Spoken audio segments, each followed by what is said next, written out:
Looking for the best budget GPU in 2025? Don't spend a dime until you see this. Today I'm testing out the Intel Arc B580, specifically the ASRock Challenger OC edition with 12GB of VRAM to see if it's worth your money. This kicks off a brand new series here on Silence Tech where I'll be reviewing and benchmarking the best budget GPUs on the market. If you're planning on building a new gaming PC this year, you'll want to follow along. On Amazon UK, this card is priced around $236.99 UK pounds, and in the US it's listed as $269.99 US dollars. Prices do fluctuate, so shop around, but that puts it in direct competition with Nvidia's RTX 5050 and AMD's 9060 XT, both of which I will be testing out soon.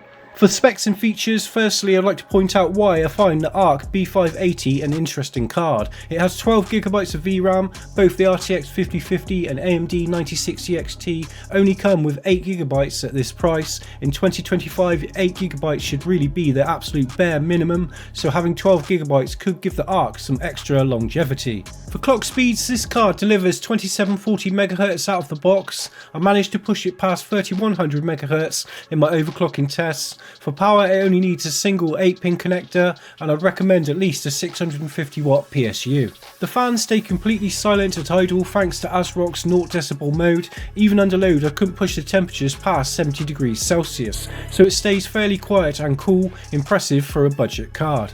For the card's design, there's a nice looking metal backplate. It also has RGB, though it is a little bit basic, I just turned it on, but I honestly think this is one of the best looking budget GPUs I've ever had on the channel.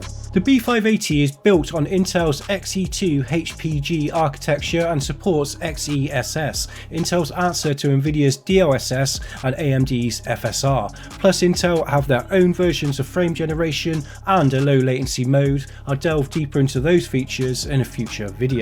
Overclocking in early results, I was able to push the core to 3100MHz, an increase by 360MHz over the stock speed, and I gave the memory a small bump in Intel's graphics software as well. Running Heaven benchmark at 1080p Ultra, performance jumped from 137fps to about 145. Not mind-blowing, but a solid gain. It's just the start of my testing.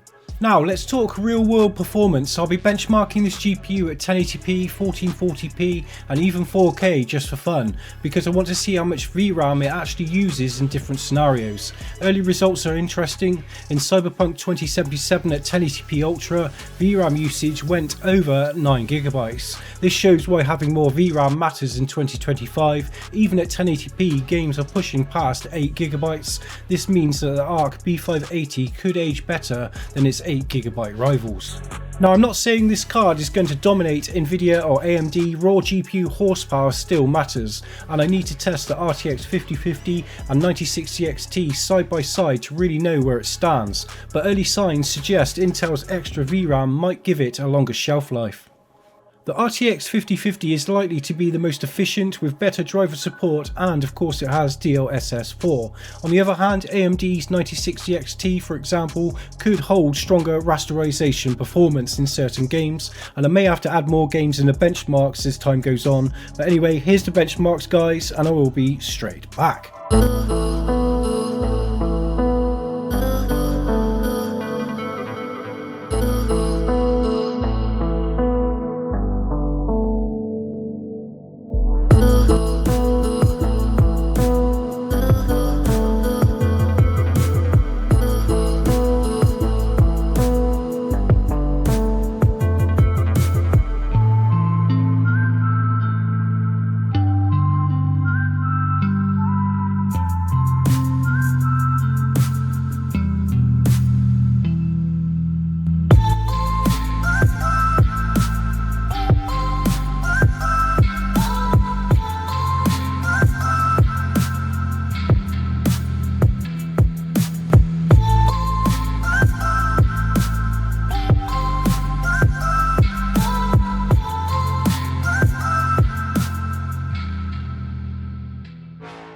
Well, the benchmark chart is a bit bare, but that's why this series is going to be so interesting, because I'll be adding more cards across the same games and building a leaderboard so you know exactly which budget GPU is right for you in 2025. And once I go up the list enough, I will merge my benchmarks that I've already done with the 5080 and 5090. I couldn't really put 5080 and 5090 benchmarks in with this B580. It would have been a bit silly.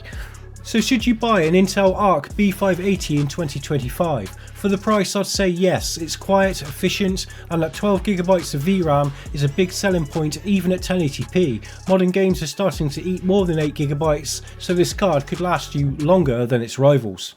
If you want to see those cards head to head in a comparison, make sure you hit that subscribe button so you don't miss my next videos. I will also be building full PCs around each of these cards, from budget friendly rigs to high end builds, so stay tuned if you love PC building content. Thanks for watching everyone, my name's Mark from Silence Tech, and I'll see you in the next one.